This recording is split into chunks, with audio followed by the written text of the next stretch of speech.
Sorotan lain, saudara, hari ini merupakan hari terakhir untuk mengurus pindah tempat pemungutan suara atau TPS untuk penyelenggaraan pemilu 2024.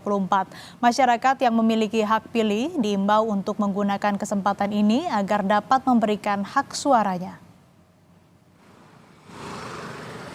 Ini sesuai dengan putusan Mahkamah Konstitusi yang berlaku untuk 4 kategori pemilih, yakni warga yang sedang sakit, yang terkena bencana alam, menjadi tahanan lapas atau rutan, dan karena bertugas di tempat yang lain.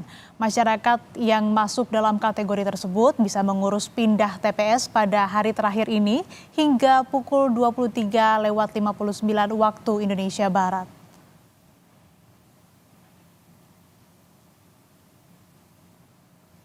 Dan untuk mengetahui informasi selengkapnya, kita akan tanyakan ke jurnalis Kompas TV Renata Panggalo di kantor KPU RI. Selamat pagi Renata, apa saja yang harus disiapkan oleh para pemilih untuk mengurus pindah TPS dan bagaimana mekanismenya?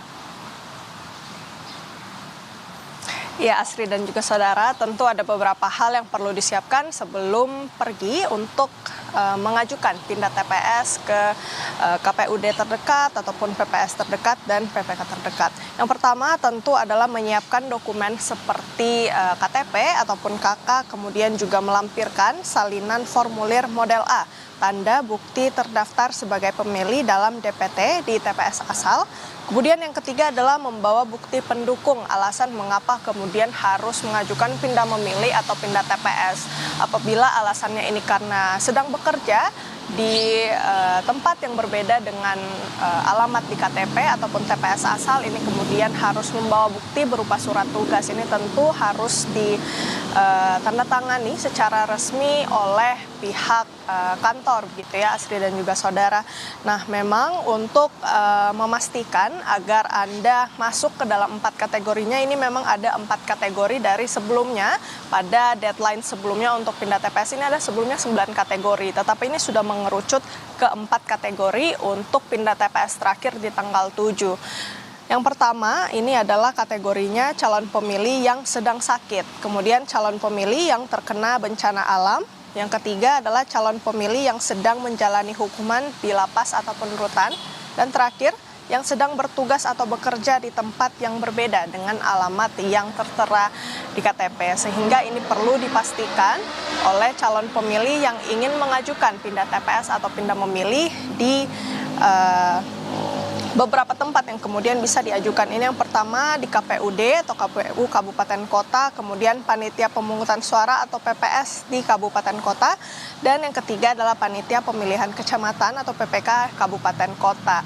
Dan tentu juga yang harus diperhatikan adalah deadline-nya. Hari ini terakhir di pukul 23.59.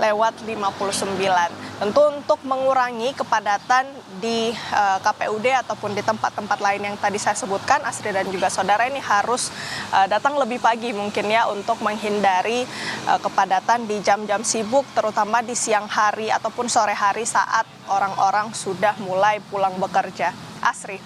Jangan lupa untuk membawa sejumlah dokumen dan berkas yang harus disiapkan, kemudian juga bisa melakukan pengurusan perpindahan tempat pemungutan suara di KPUD, PPS, dan juga PPK. Lalu kira-kira kendala apa yang mungkin akan dihadapi masyarakat saat mengurus perpindahan ini, Renata? Iya, tentu Asri dan juga saudara, yang perlu dipastikan ini adalah calon pemilih harus masuk ke daftar DPT atau daftar pemilih tepat. Untuk status DPT ini bisa dicek di cekdptonline.kpu.go.id, karena biasanya kalau yang saya pantau pada deadline sebelumnya begitu ya, memang apabila calon pemilih ini tidak terdaftar di DPT online, maka kemudian dia tidak bisa mengajukan pindah TPS atau pindah memilih. Oleh karena itu, ini yang perlu dicek kembali apakah memang statusnya sudah eligible atau tersedia begitu ya untuk memilih di dalam daftar DPT begitu, Asri dan juga saudara. Ya, berarti yang paling penting ini harus sudah terdaftar di DPT begitu ya untuk melakukan pengurusan pemindahan TPS. Terima kasih jurnalis Kompas TV Renata Panggalo dari KPU RI.